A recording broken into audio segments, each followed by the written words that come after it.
Welcome to Meet Me in the City, a podcast exploring music through the boroughs of America. We never do this at the top, but as you're listening, would you please like and follow and subscribe and do all the stuff on whatever platform you happen to be listening to us on?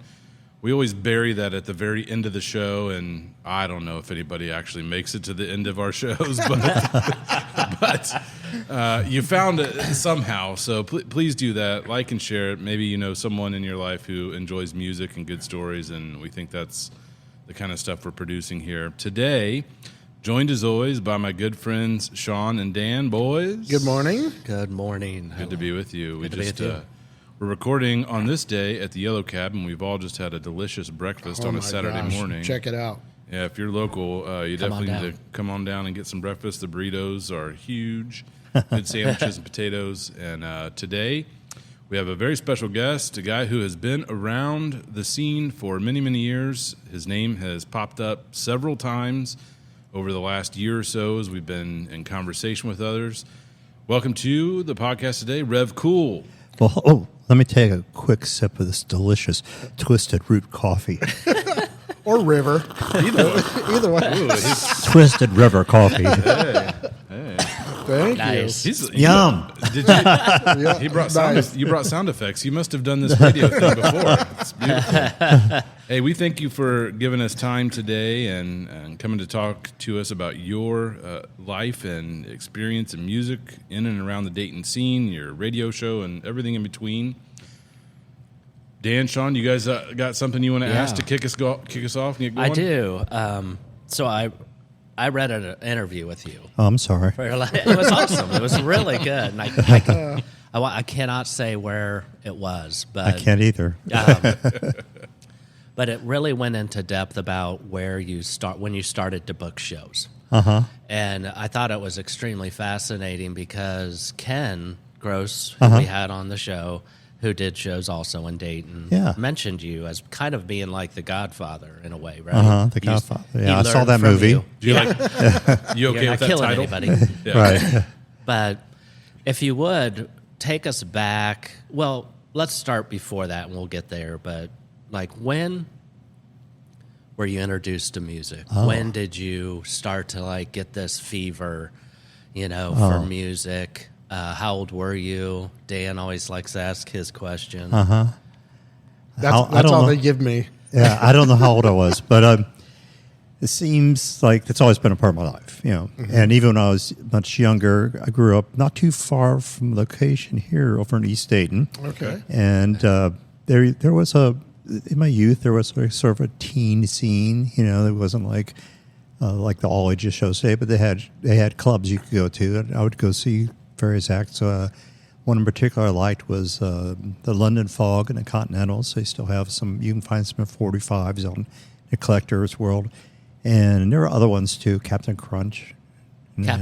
Yeah, Captain Crunch. I forget the rest of the name of it was.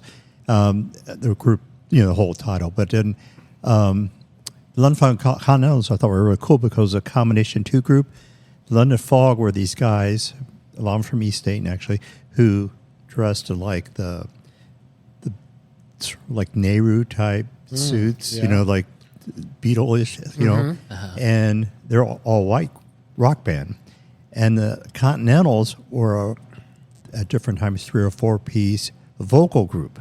Huh. So they came together, become the London Fog and the Continentals, and I just thought that was like a really, really cool event, Yeah.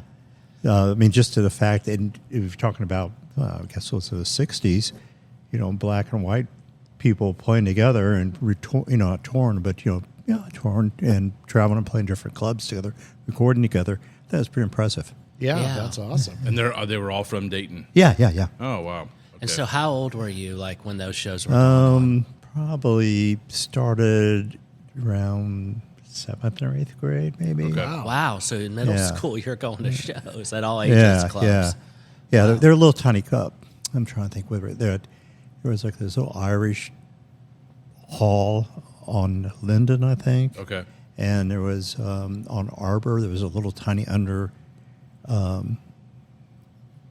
little tiny space. Like I'm trying to think back here, it was a long time ago, but I think it was like in the basement. Okay. Yeah. So it's places like that. It's fascinating to talk with folks about the different clubs that have come and gone over the last 60 years. These places that, and again, part of the reason why we're doing this is to bring to memory those spots that maybe someone has forgot about. And say, I saw a show there. Or, Right. And we've had that experience as we've talked to people. Both Dan and Shawn remember going to shows that people brought up that until the moment it was brought up by our guest, they probably had forgot about. So, Right. Lots of fun. So I went on from there. Yeah. Just had always had an interest in music, and Dayton being the capital of funk in town, heard a lot of funk music. Listen to it. I had some friends, actually in high school, were in some of the bands. So, cool. like Slave, for example. Wow. Really? Yeah. Really? Yeah. Wow. From high school. Yeah. High school days. Did you go to Dayton? I went to Shawn. It used to be just Chaminade. Uh-huh. So I knew some guys from Chaminade, but Okay. they had mutual friends at Colonel White and other places. Yeah, okay. Yeah. The art school. Oh, nice. I don't think it was art school then, though. Well, yeah, it turned into an art school before it then got torn down. Right. Unfortunately. So when you were growing up, was there music in your house? I mean, was that? Not did you particularly. kind of Lawrence find Welk. Hey, there you go. Start the bubble machine. The Midwestern Hayride. Oh, good. I actually like that. Bonnie Lou and all the crew. So you kind of found music by yourself. Oh, yeah. Cool. I think so. But it was the culture was you were starting to be immersed in music. Just it became part of the, Ed Sullivan was having, the Animals on, and the Stones and all kinds of people. So you couldn't, even if you were watching Ed Sullivan to see the little talking puppets, and all of a sudden, the Rolling Stones are on. Right. Yeah. And a So- little band called the Beatles. Yeah, right. Elvis. Whatever. Hey. So do you remember, this is my question, Uh-huh. do you remember the first album you bought or the first 45 you Oh, bought? I really don't. Okay. I remember there was like I can't really remember, but I had a friend whose parents owned a bar, so they had a jukebox in the bar. So it was like a neighborhood type bar. So at that time, sometimes kids would go with their parents there. Yeah. So I remember hearing a lot of music on their jukebox. And then when the vending company would come through and change out records, sometimes the owners would give me a few. So I remember getting some very Elvis cool. Presley records and things like that. That's awesome. The old little 45s. Yeah. That's cool. It's such a bygone era to have a vending company come by and switch out the 45 Right. to freshen up your playlist every Right. who knows how many months. It's so weird How to think times about. have changed. Oh man, now everything's available instantly. Now jukeboxes are like digital. Yeah. Yeah, right. And you can play them from your house and annoy people at a bar down the There, road. yeah, there you go. Take over jukebox. So then, middle school, you're going to shows, hanging out.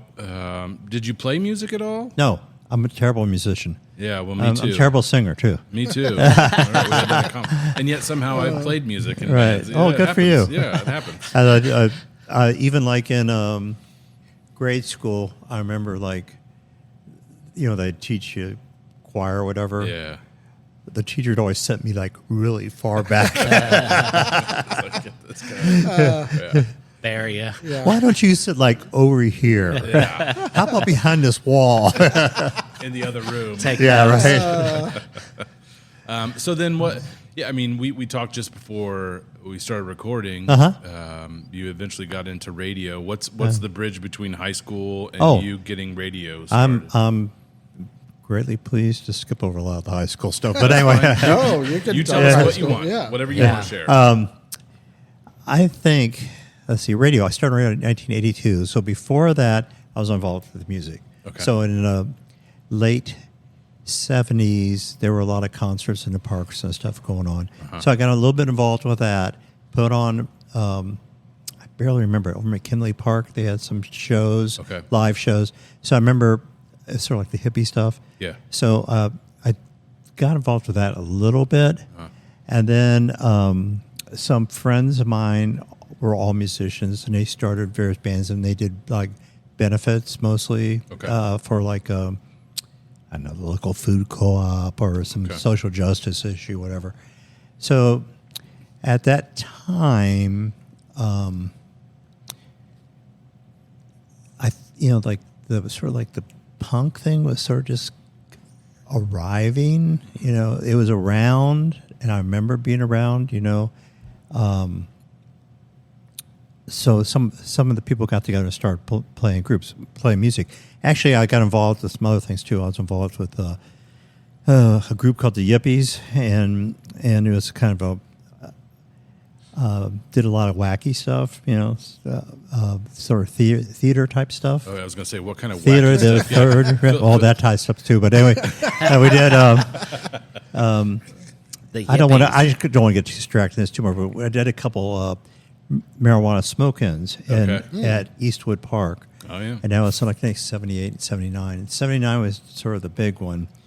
And at that show, we had the newspaper. I don't know how many people were there. The newspaper article said, I forget if it was 10 or 15,000 people. So it was a huge turnout. So I was, and it was my job sort of to deal with the cops, which was not like a fun time. Yeah, it doesn't sound like it. Right. So we had all these people there, and some of the Yippies from New York showed up with a ton of pot. And they were just like throwing it out to people. Oh my god! So it was a smoke-in, and I don't think the cops didn't really do anything because it was like they were smart enough to know that had been stupid, Mm-hmm. And then they kept talking to me about this. Oh, this has happened. This has happened. I said, I got it under control. But at that concert, we had. I was starting to stay in contact with various. Underground and alternative groups. Went up to at the Akron area. They had a pretty huge scene up in Akron area and Kent area, and went to see a lot of music up there, like Paraboo, and I saw an early show with Devo, and actually the Dead Boys were pretty much moved to New York, but I do remember running across Stiv Bators at a party, that type of thing. And it was real funny. He had like these skankiest, I hate to use this word, sort of rough-looking girlfriends I've ever seen. But he was a rough guy himself. Yeah. So anyway, so I got to know some of the musicians up there. So the Human Switchboard from Kent, they later had something on IRS, but they had a couple singles out and had a record store up there. So I brought them down for the smoking and played. And then some people in New York said there was this group called Joy Rider and Avis Davis coming through. And they were sort of like a New York early, never really got successful punk band. And they played, did a pretty good show. And then also another group called Panic Squad that were like I don't know how to describe them. They were like New York street punk guys. Okay. Not the most pleasant guys in the world, I don't think. But they're okay. And they all... So they all played at Smokin', plus some other local people. Okay. And so that was probably, and I'm really bad at dates. That's okay. So I don't know when, that was 1979. So I was already doing some other shows, I think, in 1979 already. So how did you get into booking shows? I mean, just your connections through nobody these else is bands? doing it. Yeah. So I just wanted to see some music and just decided to do that. So actually brought in some things at Sam's, which is no longer there. I think it might be like an administration building for the Dayton's public schools or something. So I hate to see a ghost or floating around in there. But did some early shows there. The Subhumans, not from England, the Subhumans from Vancouver came in to play. And there was a local group that I worked with a lot called The Dates. They played, of course, the Toxic Reasons were around. The Dates had never released anything. They recorded some material. I have the recordings, but they never released anything. And they were like, they played at Island Park. There was a huge crowd there, so there's like they were a very active local group. And they played up in Detroit and Kentucky and Cincinnati and a small Midwest circuit. I did some stuff with them. And because through the reason I met the Subhumans is because I've been out to Vancouver a couple times to talk to, I knew some of the activists in Vancouver, and they were all getting involved to the punk music scene out there. So that's I met one guy, Ken Lester, and we brought this up in you, but he told me that DOA, the punk band, was going to tour, and he said our theory is it's like Mao Zedong. We're going to hit all the small towns. We're going to take the countryside and surround the city. I thought that was pretty good rap. But anyway, with punk. Yeah, right. So he said that. He said, "Well, you've done political stuff before." I said, "Yeah." I said, "Same thing as doing a show. You just advertise, put out flyers and Organizing, advertising. yeah, yeah." And so then we had DOA come out to in one of the first shows at Brookwood Hall because we couldn't find any clubs that would book this punk band. And Brookwood Hall was a sort of rundown cement building, and there was some. Later on, I guess a bike gang lived behind there, but not when I was there. And then there was owned by some construction company off of East Fifth. So I'd go over there and say, "Oh, I'm going to rent the hall." And I said, "Oh, okay, what do you want for?" "Oh, we're going to have a family function. We're going to have a reunion there." I said, "Okay, give me the deposit." Okay, and nobody ever check on us, So it was we had a whole bunch of shows there, and then Ken did a bunch of shows there. Ken Gross did a bunch of shows there, right? As well as, and then it carried on even past Ken Gross. Some other people tell me about shows that they did that I didn't even know about. Wow. So, but then those turned out to be fairly successful because they were successful. The club owners were going, "Oh, we can make money." So then we started doing shows at, or I started doing shows at not only Sam's, but and my time frame may be off here. It's okay. Okay. Yeah. Shows at the Club Sam's was on 5th Street in downtown Dayton, the Walnut Hills up on Wayne Avenue, which became Tanks eventually. Right. Yeah. And then did Jilly's, did a bunch of shows at Jilly's and the Canal Street. And then all those were fun. I did I don't know how many. One time I counted the Jilly's shows, and there were like 120 Jilly's shows. Wow. You booked? Yeah. Wow. Yeah, I couldn't believe it until I started going through the whole list. And I can't even remember the names of the groups. Like I found a ticket to a group from California called True West, or so like the neo-psychedelic period, like Green on Red and all that was coming through. I had completely forgot that I had booked them. I mean, completely forgot till I saw that. Oh, I believe it. Now I remember. And we had some fun shows. True Believers were a real good group. They composed of some guys from they came from Texas. Some Alejandro was in Rank and File, and earlier in the Nuns, and then his brother Javier was in the Zeros. You're talking about Alejandro Escobedo? Yeah, Escobedo, yeah. Okay. And then pretty good. Javier Escobedo, and then J.D. Graham was in the group, and a guy from the Offs was in the group. And the True Believers were a really fun band. And so I remember them playing Jilly's once. And one time they were staying in my house. So we had this big old house in Dayton View. They were staying in my house. And out of nowhere, all of a sudden this bus showed up. And with this guy, Ken Lester, I knew from Vancouver. And he had two punk bands, the False Prophets from New York and the Cheetah Chrome MFs, I'll say, but from you're allowed to say whatever you want. From Italy. Oh wow! And from Italy, yeah, and they just showed up. They didn't have a place to stay, so we had the True Believers, Cheetah Chrome MF, and the False Prophets, all at this location at our house. Right? Were you married at this time? I was married, and we had one daughter, so she saw a lot of interesting things. Oh, I bet. And so I had two other daughters later on, and after the second one, I said, I think I maybe should quit this punk rock stuff. But then the Cheetah Chrome I guess they've been kicked out of their town, even in Italy. Oh man! And I remember Cheetah goes. The lead guy, his name was Cheetah Chrome, but the lead guy, because there's also a Cheetah Chrome for the Dead Boys, it's not connected anyway. This guy from Cheetah Chrome, who's the lead singer, so the rabble rouser, he goes, I got some rashes right here. And he goes, well, my wife's a nurse. And he goes, was she a nurse? And I go, yeah.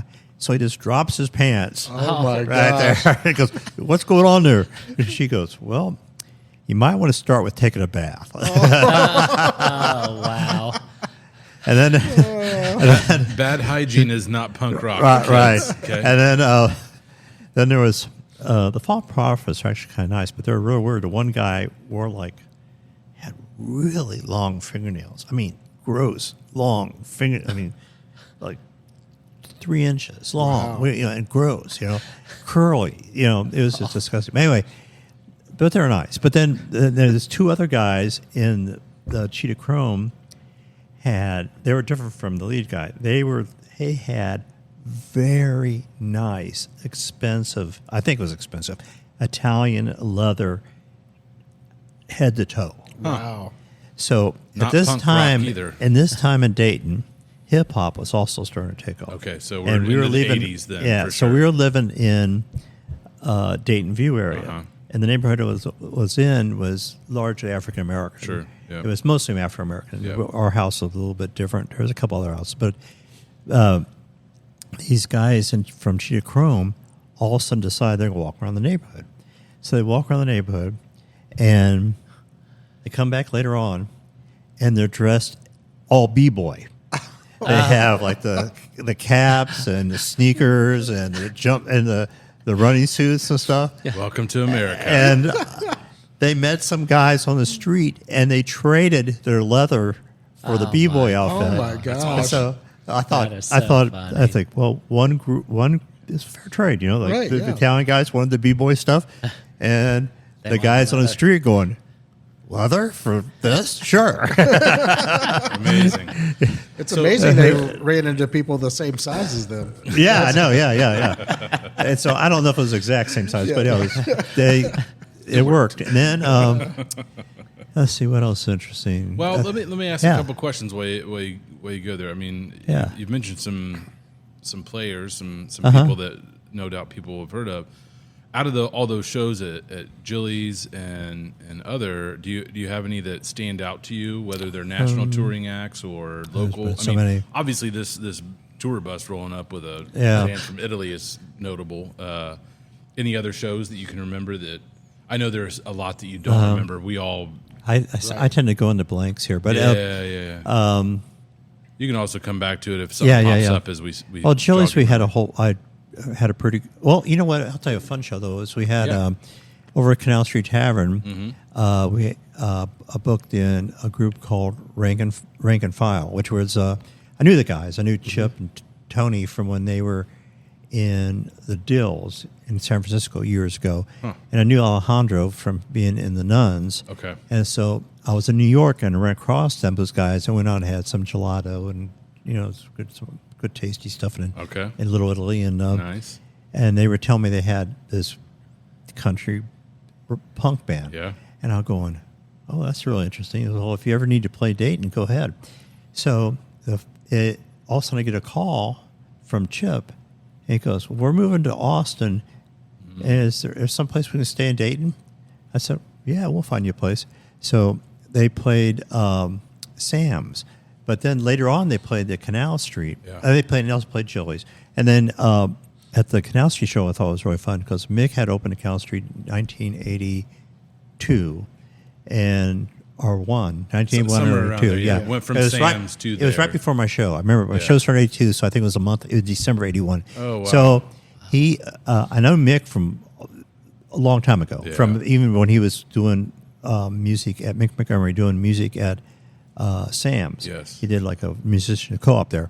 So we booked him into Canal Street. I'm getting my places confused. But at that time, it was what Mick called a listening room. Yes. And so he had seats all the way up to the front, and everybody was very respectful of the Yes. musicians, which Yep. they should be. Yep. But also I bring in Rank and File, and those guys were just playing cowpunk, So Yeah. so they get up there Awesome. and they're doing this real good set, and all of a sudden people in the audience just started picking up the tables, moving the tables, Oh boy. and moving the chairs, Yeah. and Had more created a space. dance floor in front of the stage. Yeah. Wow. And so That was the first time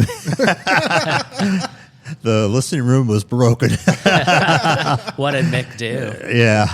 Was Mick okay with it? At Yeah, that he's point? okay. I always go along with Mick. Yeah. Well, and it sounds like from the folks we've talked to, Don Thrasher, Ken Gross, it sounds like you and Mick and Ken kind of have a through line starting in the 70s with booking shows all the way through the end of Ken's time in the 90s-ish. Yeah. And you guys were very active, from what we've heard, in bringing bands to town. So the radio show starts in 82. Right. Canal Streets started basically the same time. You guys obviously know each other, you and Nick.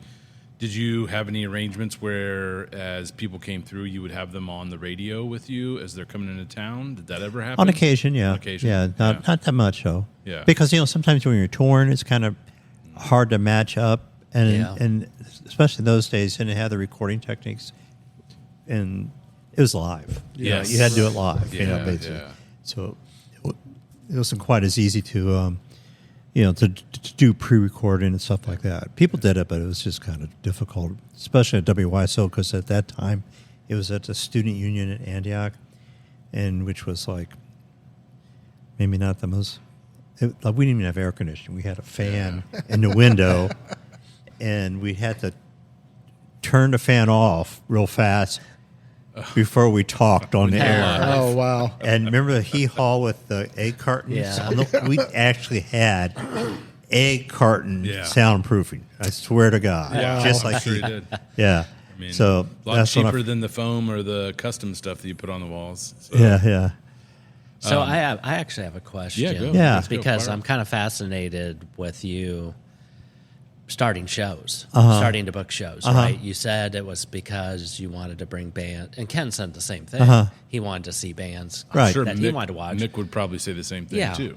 But like when you started, like what was it? And when you were thinking about this, like, oh, I'm just going to start booking shows. I mean, it's just that easy. It's Yep, like, that's it. that was it. Yeah. Did you have? Nobody else was doing it, so And you just saw a need and said, I'm going to Right, fill the right, need right. because I want to see these bands. right. That's it exactly. So that takes, not everybody does that, number one. Not me. I'm not going to do that because that's a lot of work. Money's involved, right? Bands are involved. I'm sure you got in some hairy situations. Just young and dumb. Yeah. Which helps. Yeah. You don't know I think what it's you a don't blessing. know, right? It is a blessing. Yeah. But didn't you say The dumber you are, the younger you are. God bless you. there you go. But didn't you say it was also kind of an extension of putting together these rallies? And Yeah, it was. Yeah. It all flows together. It's not a break. Right. I can't separate everything. Right. So did you meet Ken during that time, I guess? 'Cause I he guess said- so. I can't remember He the exact said time. he kind of knew what you were doing. Right. Followed that a bit. Right. I think he'd come to the shows. Yeah. Okay. There was another guy, Chuck King, he lives in Chicago now. He did some stuff, especially at the Building Lounge, which that's come might up. had a fire. I think. I don't know if it even exists anymore. Okay. It was like the jazz. I think it was called Jazz Central for a while. yeah, Yep. Jamie Holiday talked about Yeah, that too. that was good shows there Yeah. too. Yeah. Yeah. So And ha- when I started, as you talked about, I have 3 children, and I'm married. My wife's a highly professional, intelligent woman. She's a nurse midwife. She delivered thousands of babies. Got to a certain point where, I was a public school teacher when a lot of this was going on. You were. Yeah, so it was like maybe it's sort of like my daughter Natalie was born in 1987. I started backing off from the booking shows type of stuff Yeah. because it was just too much, Yeah, and I want to make sure I kept my job, and so Right. I've then focused mostly on the radio side of things. Okay. So promoting, giving people assistance, but promoting shows on the air, Yeah. and playing music. Played, a lot of early demo tapes, stuff that wasn't released, and things like that. And I continue that today, actually. Yeah. Yeah. So how did you get involved with WYSO? Well, before I had a show, they were sort of active among the same people I were, a lot of the political stuff. A lot of the people that started WYSO were Antioch students. Right. So a lot of them are progressive politically. So I got to meet them through that. And so they saw the radio station as an extension of what they were doing politically. In real time. Social Right. justice type issues. And so this was even before NPR was a thing. Really? So it was just like a local station. Then later on, they joined up with the National Public Radio. So I would volunteer out at the station, let's say manning tables. They had a paper program guide, if those exist, but they would, throw them in a car and drop them off at shops and stuff. So that was doing things like that. But because I had this interest in the late 70s in the punk rock type of thing, and I've always had a wide variety of taste in music, but the station manager at the time, Mark, said there was no, he said, what did he say to me? He said, I would go out there on occasion and be on the air with like a couple other shows. Like there was like a Vietnam Veterans Against the War, actually, because, the Vietnam War was at the end there. And they were doing stuff about, veterans and things like that. I'd go out and bring music to their show sometimes. So, but one time the station manager, Mark, told me, over my dead body, will you ever have a show? You personally. Yeah. He did not want you to have the Rev Cool. Right. Before And so- Rev Cool, maybe. Rev Timron. And so when he moved to California, the news station manager, Marvin, and then the program director, especially Larry Blood, who I have a great admiration for, and he still does radio in the San Francisco area. Oh, cool. And Larry Blood brought me on. So it was me and my friend Jim Collins. We started a show together. And it was, believe it or not, 3 o'clock in the afternoon. And they had a schedule at that time was so mismatched. You could have like a folk music show next to like I don't know, my show, So at 3 o'clock in the afternoon, I was playing, like the Dead Boys or whatever. Oh, man. And so eventually they decided that Friday night might be a better spot for that. They figured that one out.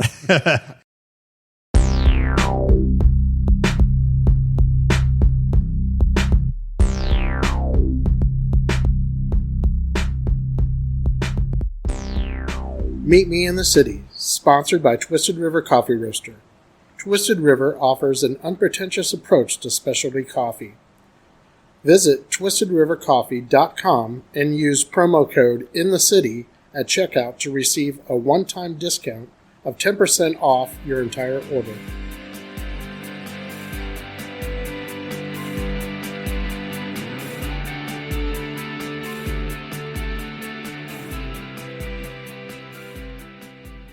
This episode of Meet Me in the City has been recorded at Yellow Cab Tavern, located right outside of Dayton's Oregon District. Yellow Cab Tavern is one of Dayton's premier gathering places, showcasing live music performances from local artists, food truck rallies, art shows, and so much more. Stop by for a beer and food. They have great pizza and brunch on the weekends. They also have a rotating selection of beers on tap. They're located at 700 East 4th Street. We hope that you will stop by and support them as they have supported us on this journey.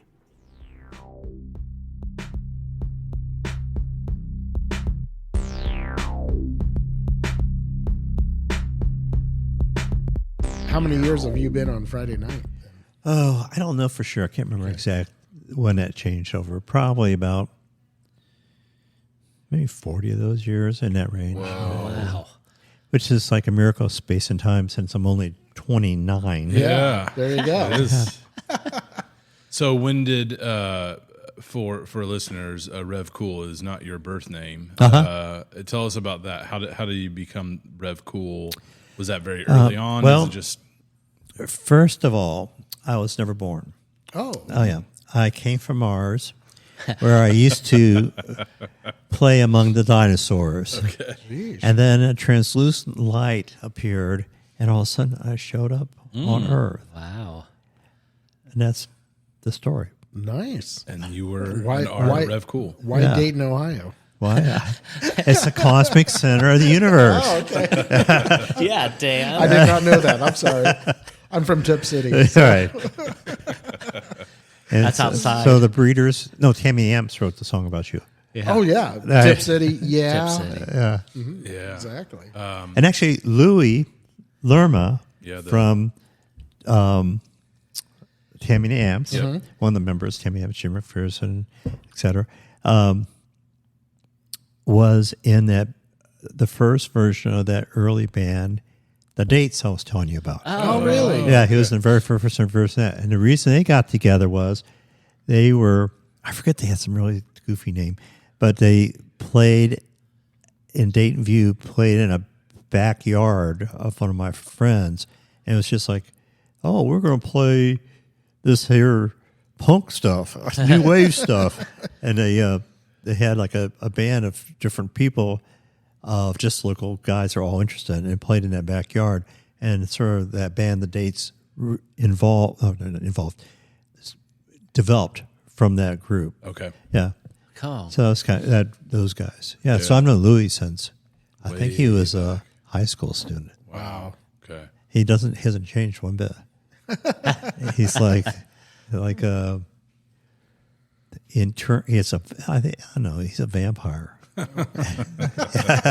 So you're an alien and he's a vampire. Yes, very true. You got it. I like that it. we're on the same level here. Will's a werewolf. You're a mummy. Yeah. Oh, wait, you're a dad. I'm Oh, sorry. mummy. Oh, mummy. So with the radio show, I mean, 43 years. Has it, from a format perspective, I know you said you started your first show with another guy. When did you settle into kind of what you do now? Okay. Well, my friend Jim Collins, he had the show. He actually just moved back to Dayton after decades of not living here.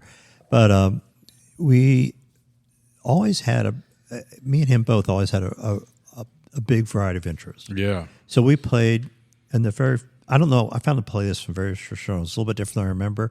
But I couldn't believe I found the playlist. But anyway, we and him and me, whatever, even from the first show, played not only punk and new wave. I remember playing like reggae dub and stuff like that. Okay.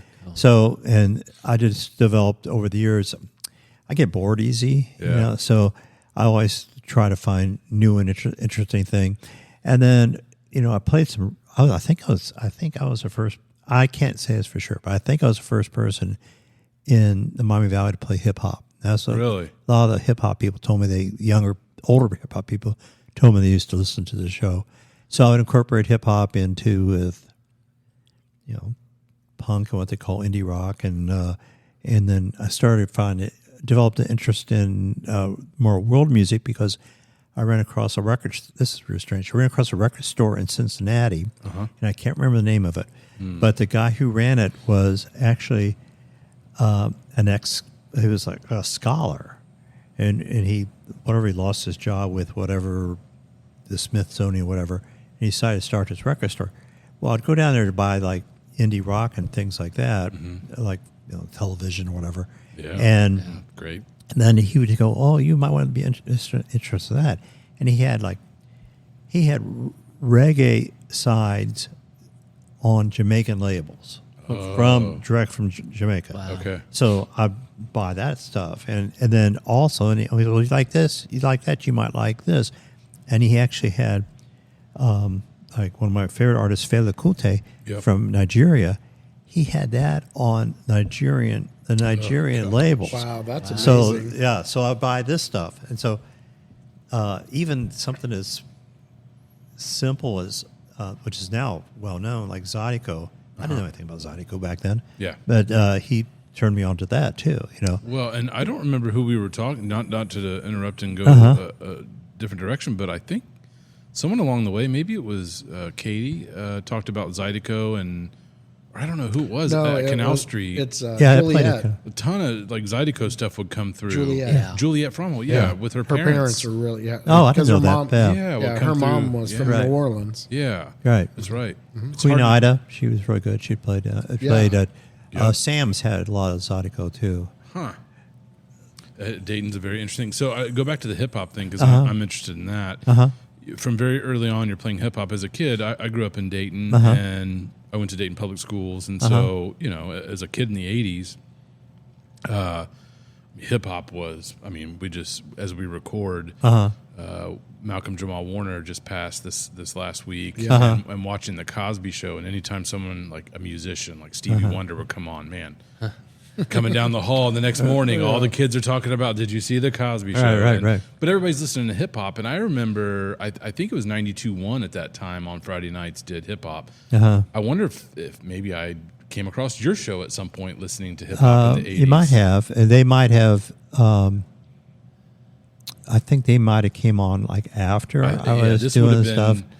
86, 87, 88, Right. probably. And then I started to lose interest, not in hip hop in general, but a lot of the hip hop, nothing against this, but a lot of it got into a lot more, I'd say violent type. Yeah, it's lyrics. a little later. Yeah, a little Right. later. So I wasn't really into that Yeah. so much. So I had a lot of stuff I had was stuff that,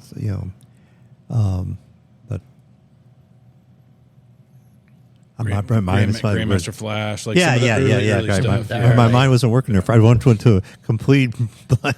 Yeah. Right. Stetsasonic. But actually, gosh, I can't think of their name. The group from New York that was really super popular. Run DMC. Before that, even. I'm going off on this. Oh, but Sugar Hill Gang. Sugar Hill. Yeah, Right. Sugar Hill. You know, one of the guitarists was from Dayton. Really? really? Yeah, Wow. Skip Williams, I think. Wow. Really? And You heard it here first. yeah, At it may least not be. I heard it here Yeah, first. he goes by. And I might give you the wrong last name. First name is Skip. I know that Okay. for sure. But the reason I can't remember his last name because he always went by a different name as Little Axe. Okay. And then he moved to England and records under the name Little Axe. Little. Yes, and it's not hip hop, and it's like it ranges from experimental to almost bluesy type stuff. Cool. And he's on RU Sound, Okay. letter R, which is like for experimental label. Cool. Adrian Sherwood, I think, runs the label, who is also, I believe, in Sugar Hill Game. I think. Had to check on that one, but I think. That's Cool. awesome. Yeah. And Skip's claims that he taught, and I don't know if this is true or not, but when he lived in Hamilton, he claims he taught Roger guitar. Roger Troutman. Yeah. That is. Wow. Yeah. Now, if that's true or not, I don't know. Let's get him on the air. It's a good story, though. It is a Roger, good story. Yeah. where are you, Roger? But it could be very true. And talk about like even though it's what year is this? 2025. 2025. I still get involved with local music, and I was in Detroit recently, and I helped bring a group called Lovelock's Experiment to Detroit, and they played at a pretty big concert. It was at the Aretha Franklin Amphitheater on right along the Detroit River. Cool. And a thing called the Concert of Colors. Femi Kunte played at who else? Yola Tango was there. Yellow Tango. Mavis Staples. Man. I love Mavis. Yeah. Yeah, then they had this really interesting group from Morocco called Babla Blues, Bluz. And I didn't know this, but when you translate that, it means House of Blues. I thought that was pretty funny. But the lead woman player plays this instrument, which is really cool. This is why I like this type of stuff. It's interesting to me. Yeah. She played an electric, had two necks on it, and she rocked. They consider themselves a rock band. So she rocked. But the instruments from one was a djembe, which is a 3-string Moroccan instrument, North African instrument. It was electrified. And on the bottom one was an instrument. It wasn't an oud, but it's very similar, mandolin, something like that. Okay. But it's the same tuning and same 10 strings on it, like a oud. So she had to combine on one instrument, and it's electrified. And that woman rocked. I mean, she really did rock. And so it was real cool. So she was doing this Arabic-type vocals with this rock feel and traditional guitar. They played too. Yeah. What was the name of that group? Bob, B-I-B, L with a hyphen, and B-L-U-Z, Blues, Bob the Blues. I'll have to check that out. Yeah, they're real That sounds interesting. really And cool. I think from what I can tell, the recordings are good, but I think live they're better. I'm sure. You know, sometimes that is. Yeah. Yeah. Sure. Then, Lovelock did a great job. So I got to introduce them on stage, and Don Was from Was Not Was there. And one of the, speaking of old hip hop and dance music, the ex-president from Fourth and Broadway Records was there, who told me he used to be a booking agent for Roger Troutman for the Zap. Wow. Yeah, so that was kind of interesting because he said, "Oh, you're from Dayton. I used to book Roger," and Wow. he said, "Yeah, they always." His name was Yusuf. I said, "Oh, he used to call me Joe." Did you come across? I'm thinking about this because for whatever reason, I was on watching some Roger Troutman videos this week, and someone had put a comment down, and I'll let you respond to this just because we're sitting in Dayton and we've mentioned Roger. I don't know if this is a real person. It could be a bot, but I doubt it. Yeah. They made the comment that Roger Troutman, one, is underrated, but two, within black music, funk, hip hop, whatever, that he should be thought of as highly as Prince, James Brown, if not higher, because of his contribution to not only funk but what became hip hop. That's true. You think that's Yeah, I a fair think that's statement? true. Actually, I saw them. Well, he was in a group called Roger and the Human Body before that. I just picked that record up Oh, yesterday. right. That came out Yeah. in like 85. And Yeah. I just started. That might have been the comment where I found it. I found that record yesterday. And Yeah. I was like, Yeah, I saw is Roger. I this? used to see Roger and Human Body. Yeah. yeah. They were a good band. They were more of a rock band, I thought. But yeah. I mean, there's still that funk is still there, Yeah, but it's a right. different kind of funk than Yeah. Zapp and Roger's solo stuff. Right. But it's good. Yeah, it is. Yeah, I always liked Roger and Human Body. But one time, I think I still can't remember if it was Hair or UD. I think it was a Hair. I saw Prince a couple times in Dayton, but one time, Come on, let's go. one Just gonna time, pause and stay here for a bit. Let's go. one time, Prince and Roger both played in Dayton at the same time. What? Together or together. separate? I knew that together. Zapp toured with them. Oh, I didn't know that. And at that particular show, now the first time I went to see Prince, and if you're talking about the racial makeup of the audience, I thought they were. The first time I saw Prince, when he was still wearing his leopard bikini outfit it's when like he played. Dirty Mind era. Yeah. So it was a lot of. I thought it was largely a white audience for that show. Okay. And it wasn't a really huge show, but it was a good show. I mean, it was But then when he played with Roger, and I can't remember if it was Roger and Zapp, but anyway, when they played, Prince opened Really? in Dayton, and then it was in Dayton, Yeah. Right. and Prince opened it. And he did a great show, but that audience that night was large African American audience. I mean, it's like one of those shows you used to go to where they have like people was dressing real nice, and they have these big chairs, and people get their photos in a chair, and it was that whole thing. It was a whole. It was a. It was an event to go to. Yeah, right. Yeah. So, at that show, Prince played, great performance, and then Roger. It was time for Roger to come on and doing all the big, announcements and everything, and all of a sudden, Roger is passed by the audience, hand over hand, from the back of the arena to the stage. Oh my And gosh! set up on the stage. Oh man. And it's like Roger is going, okay, Prince, you're good, but now you're in Funkentown. Yeah, man. You're at my house now. Well, the funny thing Yeah, right. about- That's exactly. yeah, Yeah. you're in my house exactly. Yeah, The and fun- then that was a great show. Then that was a great show too. And then years I'd ago, love to have seen that. years ago, I thought, I'm hallucinating. I didn't really see this. And I ran across Steve Arrington, who was in Slave and of course, Hall of Fame and stuff. We'd love to have him on the show. I think he's a minister. Yeah. And he's living, I don't know what church is for sure. I think it might be, I don't know. I can't say for sure. Yeah. But he's out doing oldie tours. Yeah. And it's, I mean, that's what he's doing. You know, yeah. But I would just want to ask you a question. I remember this. Yeah. He goes, I was there. That happened. Wow.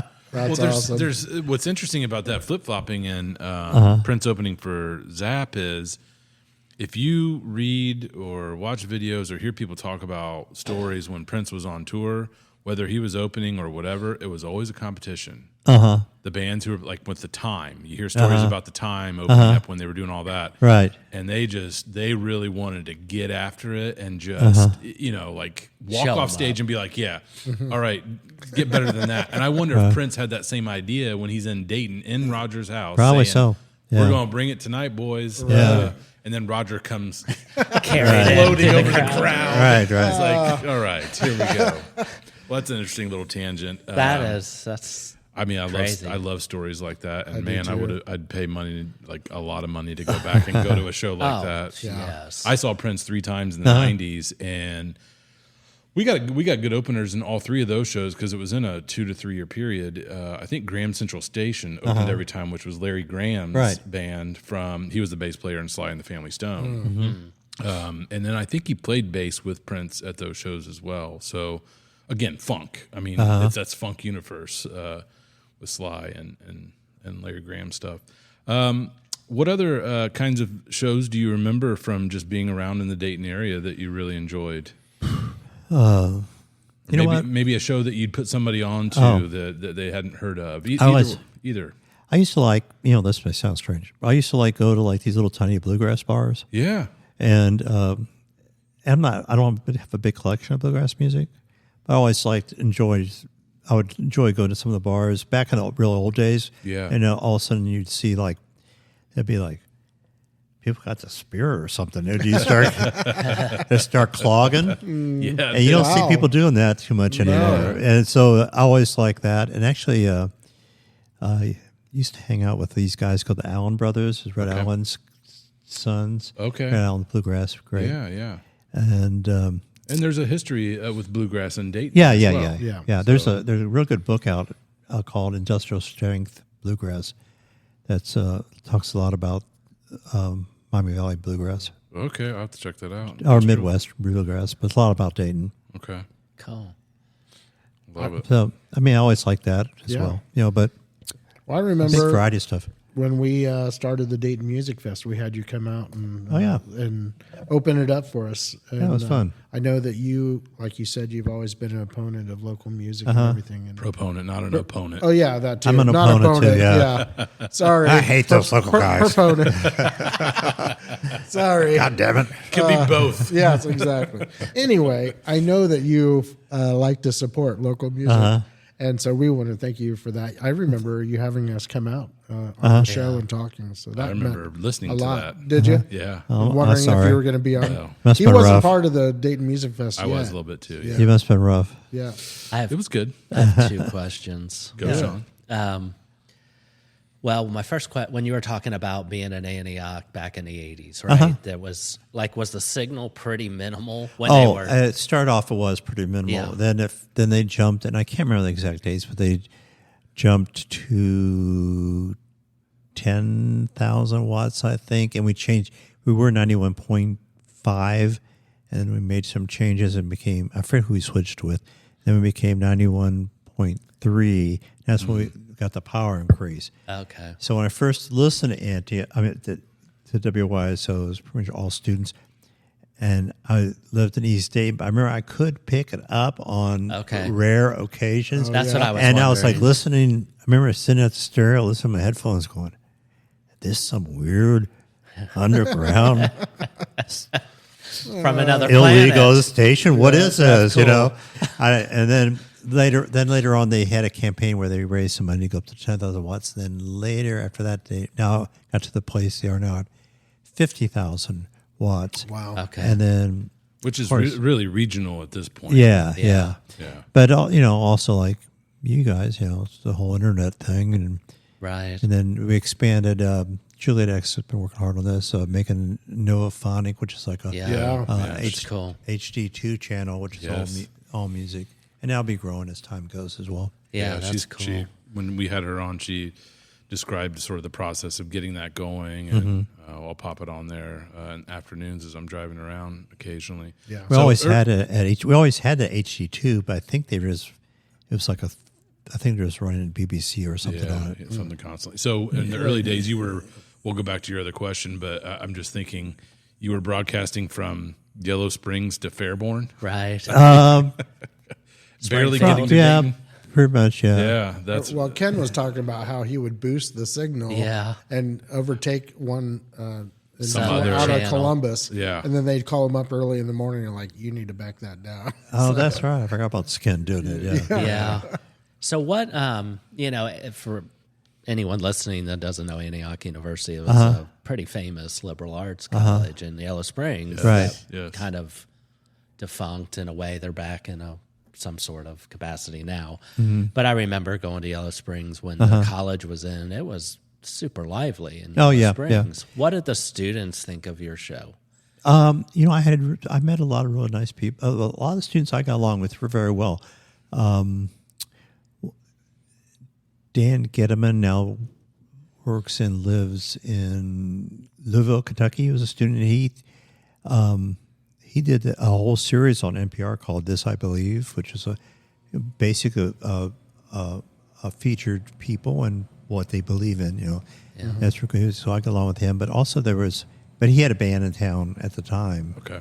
I think it was called Victoria's Secret, among some other things, and that was good. There were some guys from later became the Gits. They were this famous. They moved out to Seattle, and unfortunately, the woman was murdered by somebody. It was, Geez. no one looked that one up, but there's a book just came out about that. But they also had some of those guys also had a band called Big Brown House, if I remember right. They played in Canal Street, I'm pretty sure, and played the Walnut Hills. And actually, and I hope I'm not lying about this, but I'm pretty sure that one of the guys from They Might Be Giants was an Antioch student. And I had to look at the name of the band. I have to get back with you in a minute.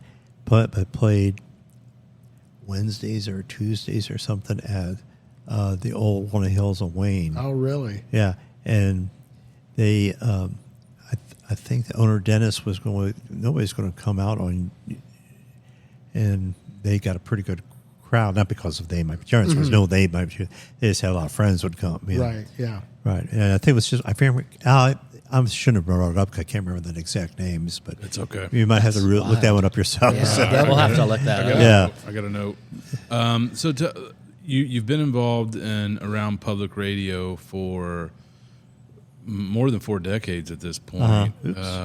What give us your little elevator pitch or your little commercial for why public radio, independent radio is important, especially as it pertains to music. Oh, well, I know that's a big question. loaded question right now. Yeah, as right. There are budget cuts and I things think like that. it's so much of commercial radio is actually playlists are controlled by somebody on another planet It's or a something. bot. I mean, they're bots. Yeah. Essentially. So the people at WYSO, I know for sure, who do like Eric Henry does a blues show, or Juliet's various shows, or my show, or even like the Bluegrass guys, Yeah. or some of the shows like Lady Bounds, or all of them. you have a hip hop show too. Yeah, right. On Wednesdays, I think.